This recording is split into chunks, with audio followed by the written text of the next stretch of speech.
In this video, I'm walking you through how to do a full Cobra pose. So full Cobra is one of my absolute favorite exercises. I'll quickly show you the overall look of the exercise.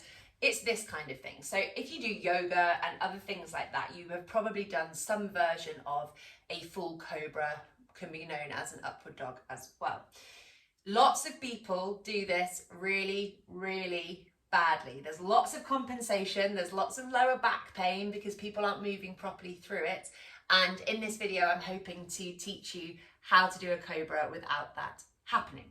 So first things first, if you are new to this, do Cobra on elbows as the first thing that you do, because that's going to teach you the underlying principles of the movement. So have a look on my YouTube. There's another video called Cobra on elbows, which looks a bit like this. It's a modified version of it, and it's going to start getting you thinking about your upper arms, your shoulder blades, and your thoracic spine, because that is key to this exercise.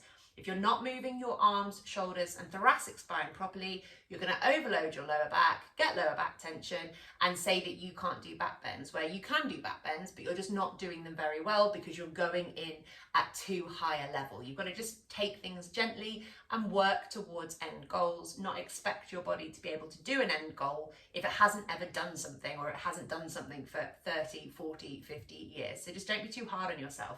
Take it easy, build up to stuff. First things first, we're going to have our pigeon-toed feet. So your big toes are going to be together, the ankles hang out to the side, your feet stay relaxed, your thighs stay relaxed, your legs stay relaxed, your glutes stay relaxed. Everything in your lower part of your body is going to stay relaxed, but your hands, your arms, and your shoulder blades are going to work really hard, but the rest of you switches off as much as possible. So we're going to start off in our kind of Cobra on elbows position. Watch the Cobra on elbows position video first, and then come to the full Cobra exercise, which is what we're doing now.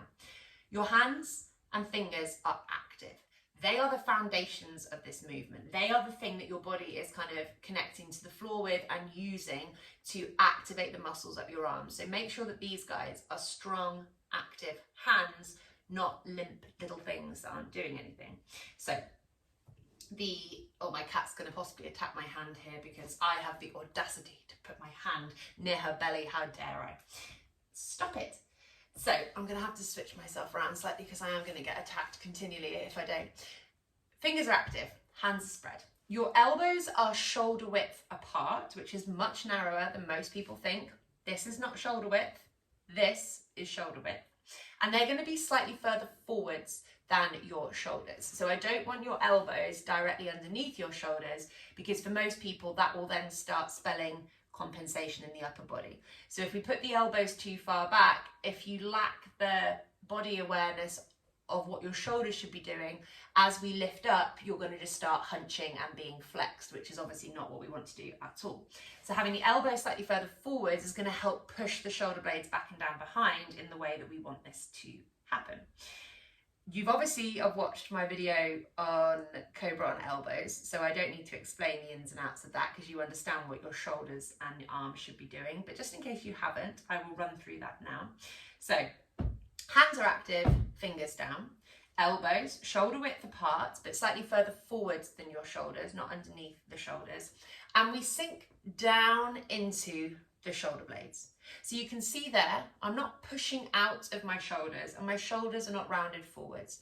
So this is the number one mistake that people make in this exercise. They stay rigid and stuck in their shoulders and upper back, and then they try and lift up their body. Can you see here how I'm basically hunching? My shoulders are protracted forwards, and this is going to put loads of pressure in my lower back if this is how I'm moving most of the time. So if I don't move my thoracic spine and shoulders well, this is going to overload my lower back and hurt it, which is not what we want. So we have to take our shoulders and upper back out of this position, draw our rib cage through. So can you see that? I'm sinking my chest and rib cage down to the floor.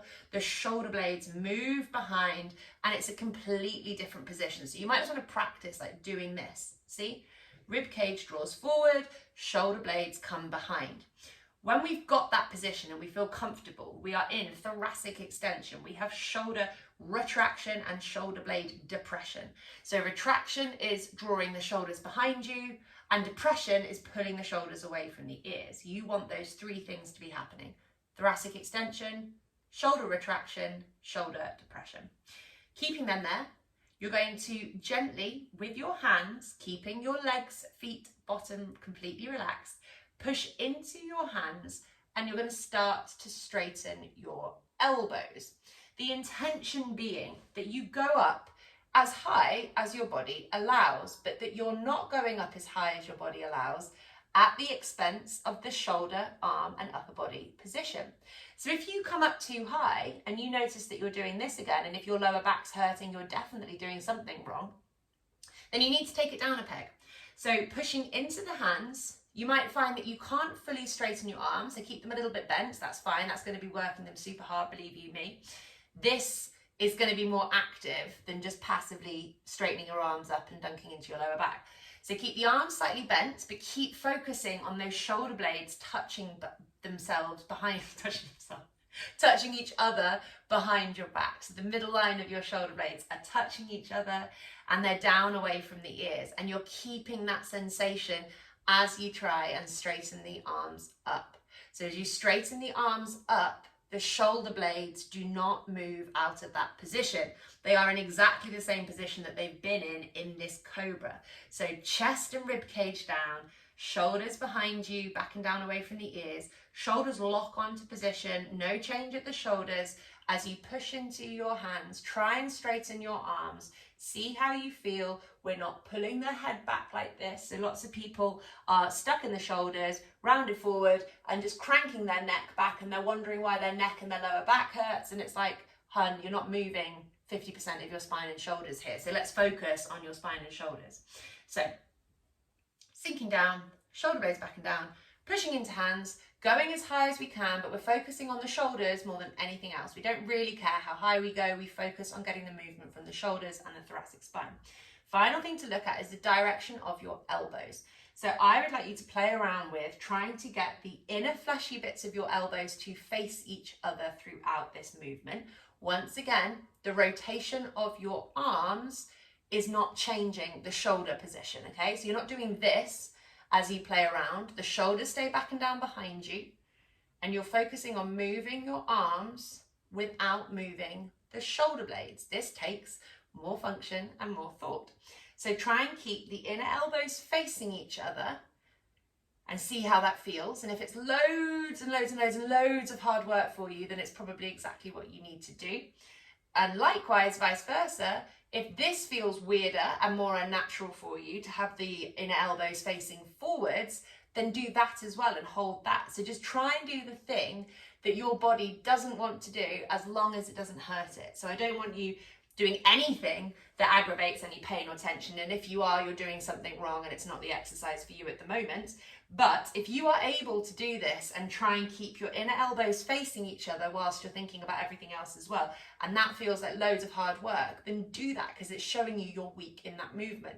So the more that you strengthen that movement, the more you're going to be improving your muscular function, which is what we want. So you might find it harder to do this, or you might find it harder to do that. In my experience, most people find it harder to keep the inner elbows facing each other when they do this. Remembering throughout that we are keeping our feet pigeon-toed, the feet are switched off, the legs are switched off, and the glutes are switched off. If you switch on your glutes here, you will start externally rotating your hips, which goes against the change that we are trying to create from the thoracic spine downwards. So in Cobra poses, if people are telling you to squeeze your glutes when they do them, they don't understand hip function enough to be instructing that movement, frankly. So we do not want to squeeze our glutes here, because actually we are looking to keep our hips in an extended and slightly internally rotated position, which gives us more length through hip extension. And if we squeeze our glutes, we run the risk of creating a little bit of friction within the hip joint. So it's not what we want. People often say squeeze the glutes to protect the lower back, but that is because the thoracic spine and shoulders are not in the right position. So if doing this position hurts your lower back, don't squeeze your glutes. focus more on the shoulder, arm and thoracic position, your lower back won't hurt anymore and you won't need to squeeze the glutes as a mechanism to protect your lower back. Your lower back doesn't need protection from the glutes. Your lower back needs protection from the whole of your body working in the way that it's designed to. So yeah, don't overthink the glutes. Think more about the arms and shoulders in this position, because we're creating change, starting from the fingers, working through the hands, working through the arms, working through the shoulders, working through the thoracic spine, which will then relax the hips into better hip extension. So that is full cobra.